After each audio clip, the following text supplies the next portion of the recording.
work less, make more. I think this phrase has been said in a lot of different ways, but I think the way that is put together is diabolical enough to make someone actually listen. Let's continue the next location. Yeah, so keep this one sweet and short. So as I was saying, man, I think just putting it like that is diabolical enough to make you actually listen to it.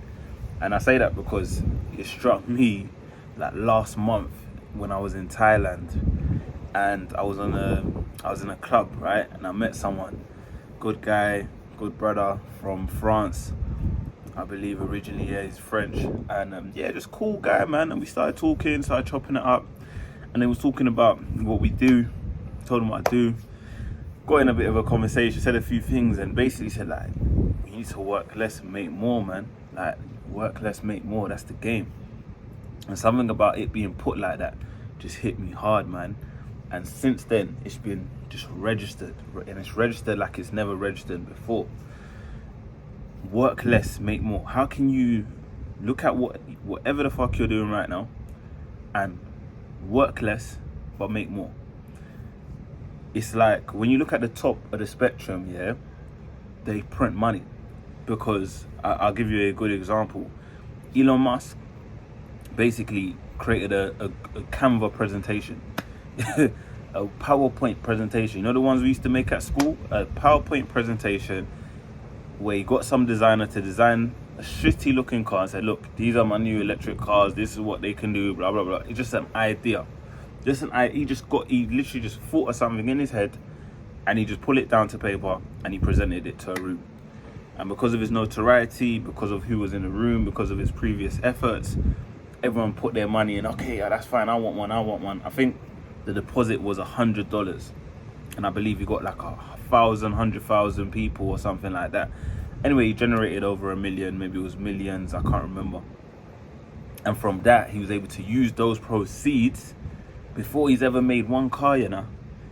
He's used those. He didn't even have to touch any money from Tesla, from this, from that, from X. Like, he just, he's able to take all that money that he generated just from that release and use that to actually create the factories for the Cybertruck and do that. And we can even continue the story. It's so interesting that every rapper who's anyone has a Cybertruck, in America at least. I see Lil Baby with it, T.I. is talking about, I see so many of these rappers talking about. And it's like, to the unseen, untrained eye, everyone's just thinking that, oh yeah, these lot just got a Cybertruck, they're just flexing or whatever. No, Elon Musk knows what's up. He knows what's good. And I will never put it past him to gift out free Cybertruck. Hey, what color you need, because he understands the power of culture, of the voice of the culture, and how that can make money. And if he didn't know that, he wouldn't be the one entrepreneur who flipping bought Twitter, right? He bought Twitter. That's how much he understands the voice of the people. But long story short, I haven't checked the Cybertruck sales, I don't know, but I guarantee they're making a lot of money. Of course they're profiting, because the cars, I'm not going to say it's junk, but I'm sure it doesn't cost $250,000 to produce, and that's how much they're selling it for. So they're printing money, they're making loads of money, right? And all because he's smart enough to use rappers who, society loves to follow. You understand? Society loves to follow that hip-hop rapper trends and shit like that.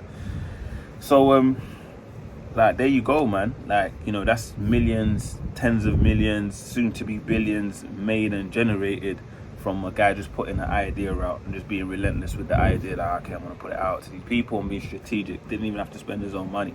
It's like we all know the saying, oh, it takes money to make money, but how's he done that without putting in a penny of the money he actually does? I'm sure he put money to put the conference together or whatever, but you understand what I'm saying. So since I had that conversation, it's been a big thing for me to just always just relax, slow down. And this is where my other video, a couple days, comes in hand, where I say that slow down, don't rush things, don't just attack, because then you generally go to your innate. And you gotta understand, psychology plays a big part in everything we do as humans.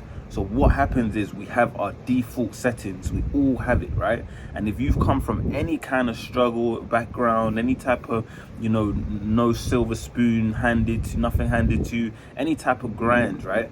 Then one of your default settings is gonna be to go hard, to work hard, to put the hours in, to not sleep, to do all the shitty, not the shitty, but all the little tasks that you don't need to really be doing.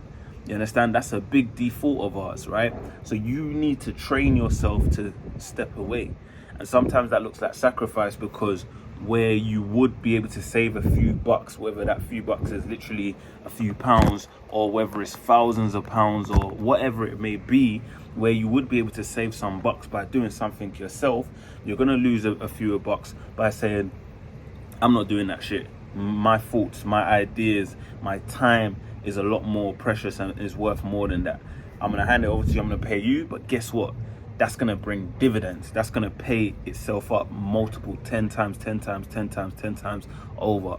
So work less, make more is a beautiful statement. I might get it tattooed one day. That's how much I like that statement. I don't know if I'll get it tattooed, because I don't want to put nothing on my body that's just money.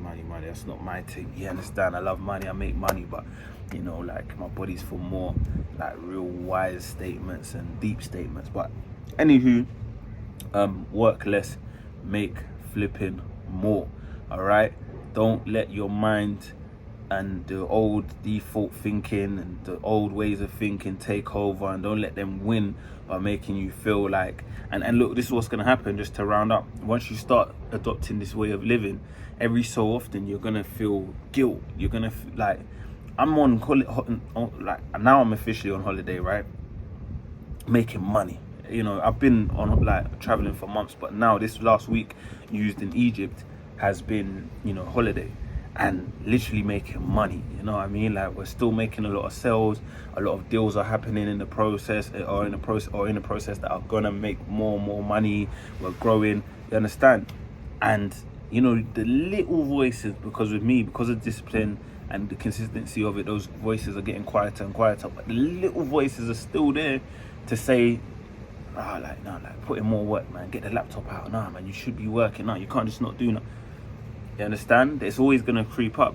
But no, I'm gonna relax from the sidelines, because let me tell you something. The coach, Gareth Southgate, he might not have kicked one ball for the last 10 years. He might not have, even to show something, he would just tell the coach. You understand? Because he's not even the coach, he's the manager.